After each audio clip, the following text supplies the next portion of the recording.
Hey there, welcome back to my channel. All right, so it's summer, it's hot, my face is literally melting off every day when I walk outside. But I still like to wear makeup. I mean, I don't obviously go as maybe heavy. No, I mean, I keep my makeup the same, the same type of products, as many products on my face that I use like all year round. So in the wintertime, I'm still doing a blush and, a slight bronzer and eyeshadow and mascara and brows. So my routine pretty much stays the same year round, but I definitely will change up my foundations, and I kind of go through different phases every summer of the foundations that I'm reaching for that are really working for me in the summer. And at the beginning of the summer, I was really reaching for a lot of matte foundations that were a little bit heavier, but were like super matte, like my Lancome Tinted doll, and they don't move. Those things are locked on my skin, and they are not coming off till I cut through with like cleansing oil or something.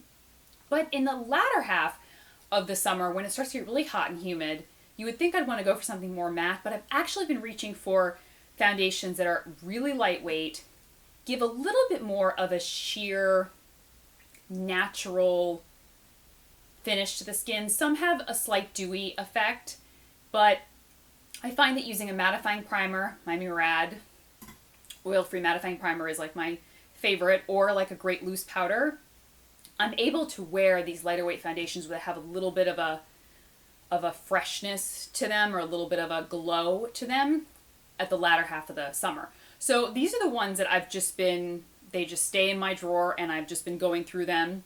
So I thought I would kind of put them all together in one video. They've all been reviewed before, so nothing is a surprise. Right? Yes, I reviewed all of these before. But let's first get started. I've really been into tinted sunscreens because two launched this year that really impressed me. I'm not normally a tinted sunscreen fan because it's just like sunscreen with a little bit of tint. What's that going to do? I like coverage. I like my skin to be evened out. I like the redness to go away. I like it to be, finished. And a tinted sunscreen is like, meh, like next to nothing. Until now. So the La Prairie Transforming Cream. These are I can never remember. The Cellular Swiss Ice Crystal Transforming Cream, SPF 30. I have two here because I have the shade 10 Rose and 20 Nude. The 20 Nude, I like to blend them together. I can wear each. This will probably be more of my winter color, which is the 10 Rose. The 20 Nude I can get away with, but it is just a little bit dark, especially at the beginning of the summer for me. So I've been blending the two to the perfect shade. Okay, the coverage on these it's just mind-boggling how beautiful these are. And they're a foundation, but they're a sunscreen, but they're an anti-aging product, but they're a skincare product. They're like everything put together. And they give me the most flawless, fresh, this is not as dewy. I find this gives me more of a fresh face look rather than more of a dewy or a glowy look. And I find that a minimal dusting of powder down the T-zone is all I need. And these go all day long. They don't break up. There's no oil breakthrough. It's pretty remarkable how stunning this formulation is. The Swiss Ice Crystal in general from La Prairie is magnificent. The line is beautiful. So this addition to the line, they knocked it out of the park. Another tinted sunscreen is the Sicily Tinted Sunscreen Cream. This is the shade 1 Natural. It is not a shade that I would use in the winter because it is borderline too dark for me, but I love it. I love it for wearing at the beach. I've actually worn it regular makeup days, and I will tend to blend it with a little bit of a lighter weight foundation if I want to just, take it down a bit, because it doesn't oxidize, I don't find, but it makes me look very, very tan. And depending on, sometimes my neck and chest area will kind of look like it's tan as well, and sometimes it'll look a little pale. But the finish. So I thought this was going to be even closer to like a sunscreen. No, this really gives coverage. But even more sheer than the La Prairie, though it manages to completely like blur imperfections. It's like a little magic in a tube. And water resistant with broad spectrum SPF 30, water resistant. So this is perfect for the beach. This is perfect for you're going somewhere and you're like, I want something on my face, but I am going to be in the water. I am going to be at an amusement park. I am going to be somewhere where I don't really want to wear traditional makeup. This is a perfect thing for that. And if the SPF 30 is not strong enough, do an SPF 50 underneath and then put this on top as your makeup. But it's such a great product, and it's a tiny little tube, but just a small amount will like cover the whole face. And I actually apply this. I don't apply any of these with my fingers. I like a traditional foundation brush for applying these. So I treat them all as foundations. All right, this one's been in my stash for quite some time. It's the Glossier Skin Tint. This also is a great winter foundation because it is so moisturizing and hydrating. And this definitely needs a mattifying primer or a powder dusted on top because it really gives a fresh face look. It's like the Glossier skin. It's like the ads. Like you never see any of the girls there with like matte, flat, boring skin. They're always look like they've just had a facial. And that's really what this gives. But I love this when I just cannot. You know what I'm saying? Like you go outside and you're like, oh, I cannot. I cannot handle the heat. It just, I can't even breathe. But I want something. This is what I put on. When it's just, it is probably the lightest out of all of the foundations that I've chosen today. I have it in the shade number 1. Works perfectly for me, but will also transition into fall and winter perfectly. Especially if you have, I have normal to oily skin.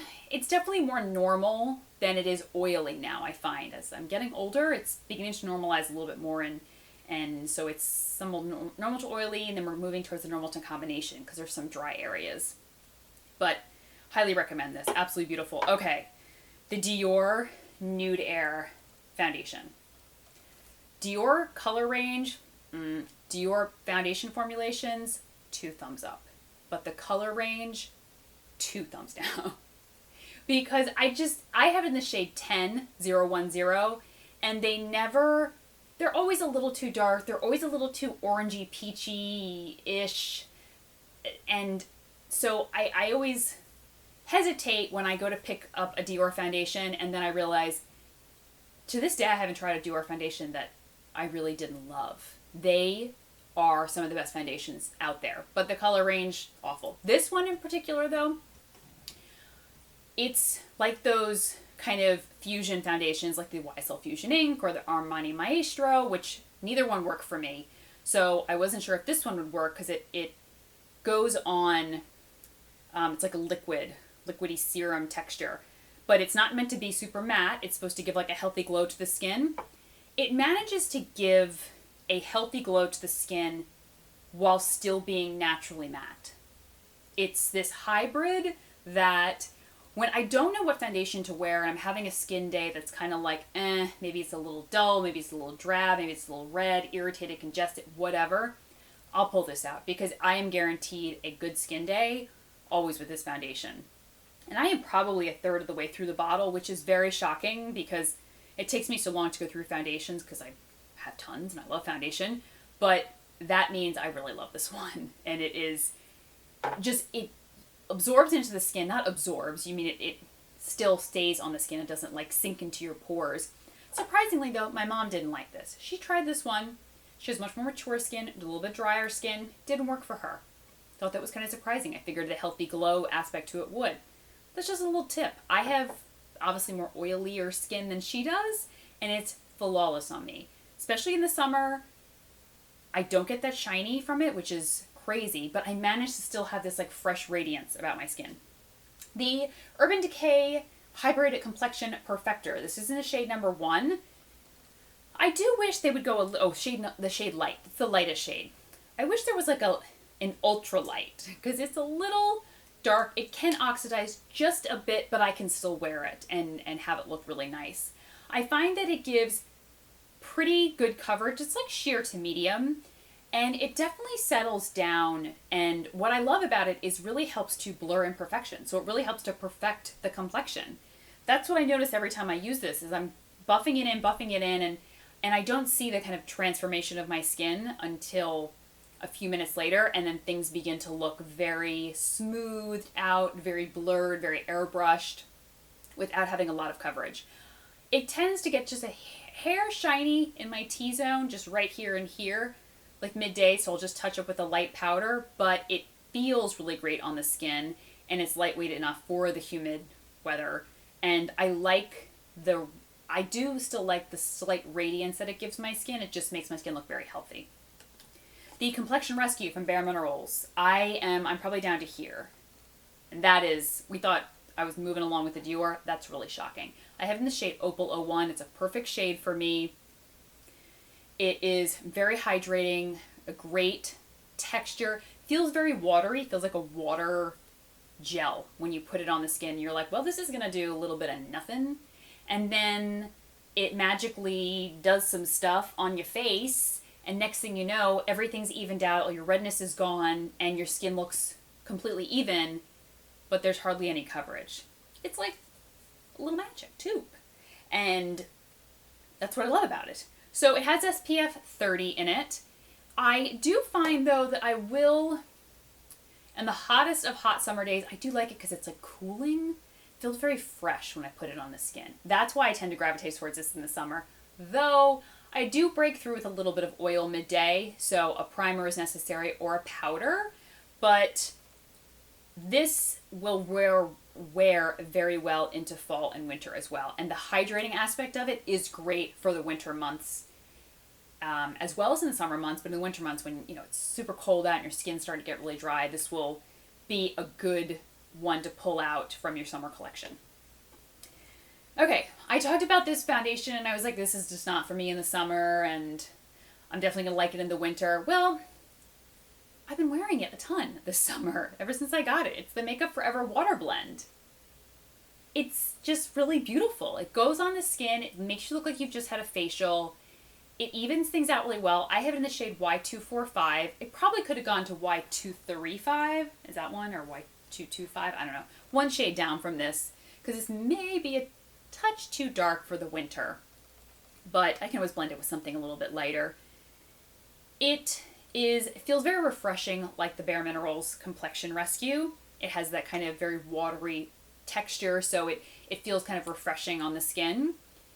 I still need a primer with this though, or a loose powder, setting powder, because I definitely have some oil breakthrough. Why do I keep reaching for it?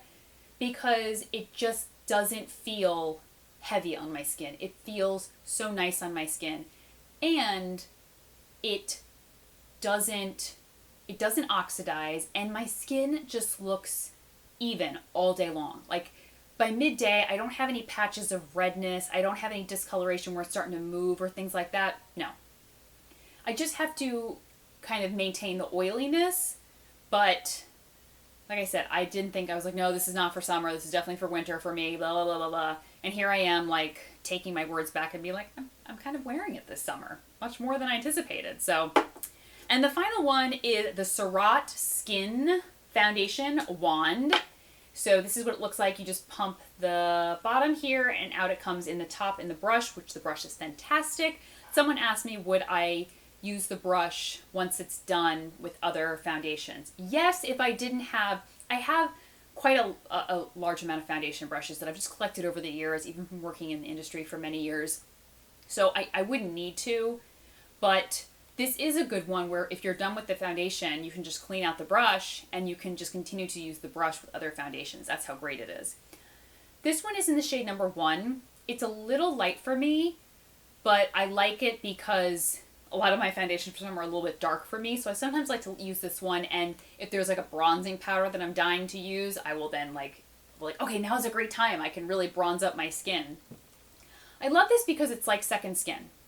It has a little bit of a freshness, a little bit of a glow, but not a oily glow, not an oily, shiny glow. It's definitely much more of a natural radiance. And I have been actually mixing this with my Sicily.